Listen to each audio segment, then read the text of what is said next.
I'll try not to be inappropriate with it. I'll keep it down here, not put it close to the face. I'm great. I'm just happy to see you guys. So, man, you're in a good mood. You're like cracking maybe inappropriate jokes. I don't know. This is a great way to start things off. Can't bring this down here.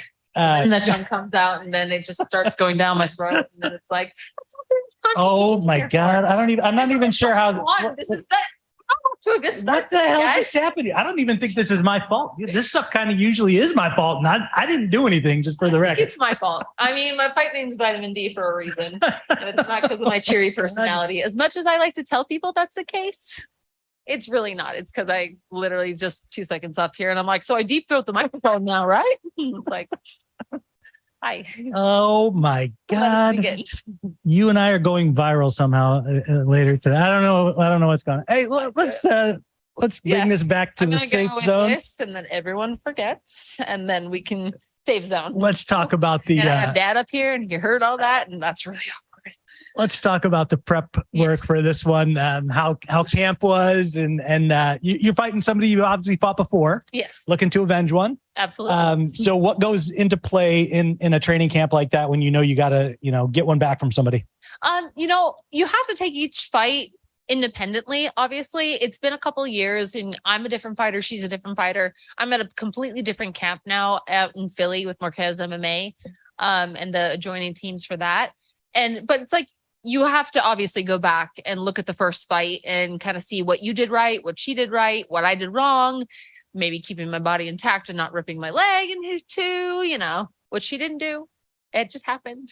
The thing. I'd show you the scar, but I'm wearing pants, which was intentional, because I would show you the scar if I wasn't wearing full pants right now. And we're not going to do that whole thing. We're trying to be appropriate for the rest of this. But exactly. Like, you have to, I knew I would see her again.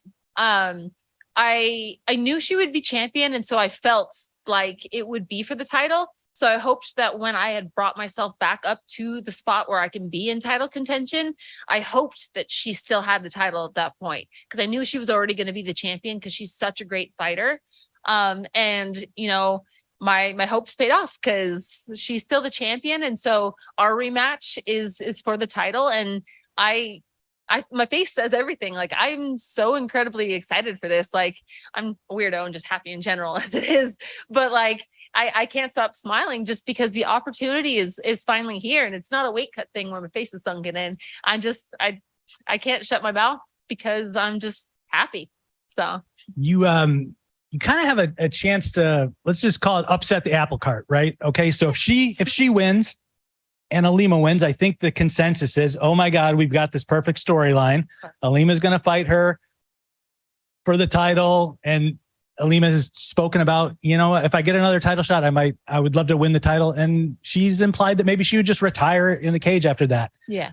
It's a great storyline. It'd be fun for everybody to talk about, but you have a chance to screw that up for everybody and really throw a wrench into the works and mess up the timeline. Is there something that's motivating about that beyond just the fact that you're trying to avenge a loss and win a title and become a champion? I mean, to be an agent of chaos and just completely uproots the apple cart and everything, I love that. Let's do a little bit of chaos. That's how I live my life. Yeah, honestly, I mean, that's not my main motivation. It's never that I want to ruin anyone else's party and ruin anyone else's storyline. It's just, I just have clear goals in this sport and what I want to do. And so if it disrupts somebody else's story to get to that, then that unfortunately has to be the case. I don't wish unwell. Let me rephrase that before I finish the sentence. I don't wish unwell for anyone else. And, it would be a great storyline for Ilima to fight again for the title and then win that title. She was a dominant champ for a really long time. But unfortunately, I have goals that I want to accomplish and that I set my sights on for a really long time, that every day I get up and I've been working for it. On my motivation mirror, the Post-it I put on there, it was actually when I got signed with Bellator, I don't know if anyone knows the Goggins motivational mirror thing. It's like the mirror that I look into and get ready every day. I put my goals on there. I have long-term goals. I have short-term goals. And the two main ones for me were get my jiu-jitsu black belt and win the Bellator flyweight title. And not just win a flyweight title, it's win the Bellator flyweight title. And it's been on there for the last few years. And I have the opportunity to win that and to achieve that goal on Friday. And so I'm coming there for that. And then, unfortunately, maybe she doesn't get to fight against her friend, but hey, I'll take that fight. I think I've called for it 1 or 2 times just because, like I said, I want to fight tough competitors, and she was a dominant champ for a long time. I have no ill will against her. I think she's great. I don't know what she thinks about me, but most people just think I'm weird as it is. I think I've proved that to the entire room in 2 seconds of being up here. But I'll fight her.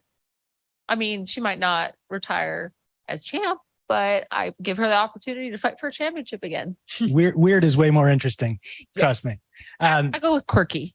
There you go. Sounds more positive. Whether that's the case or not, it sounds more positive in my head, so I'll take it. So essentially, you respect their storylines, but you're kind of thinking, what's wrong with my storyline? I have a good storyline too. Why should yours be more important than mine? Exactly. And everybody else, the rest of the world will find out when I win the title. Is it that kind of thinking? Yeah. I'm, as much as I love that story for her, I have my goals and I have my storyline. I've been in the sport for a really long time and I want a belt. Like, I'm not saying the R word because it's not even I feel the best that I ever have right now. And so I don't want to, I don't even want to mention that for the time being, but like, I have goals that I set for myself in this sport and I want to accomplish them. And the Bellator flyweight title is on that list. And so I'm coming here for it.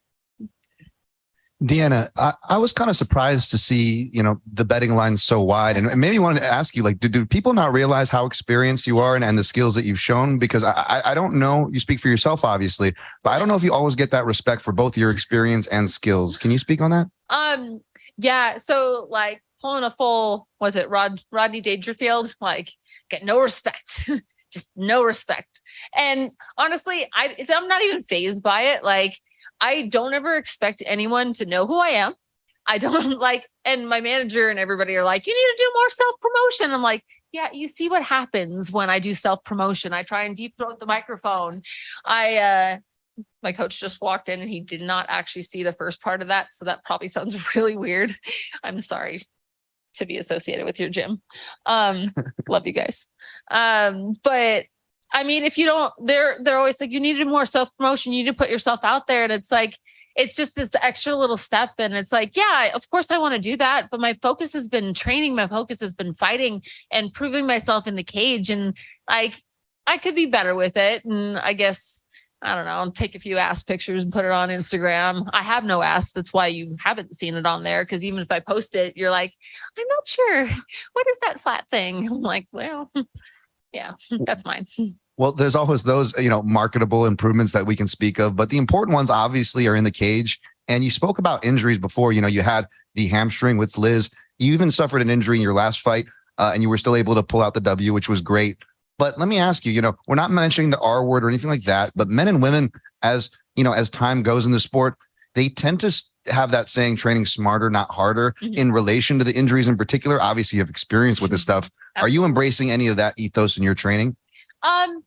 No, because I'm dumb as a rock. So I'm like, I show up every day like, we're going to war. This is the Thunderdome. Who's going in there with me? And they're like, this is why you have no one to train with, DeAnna, because nobody wants to do that.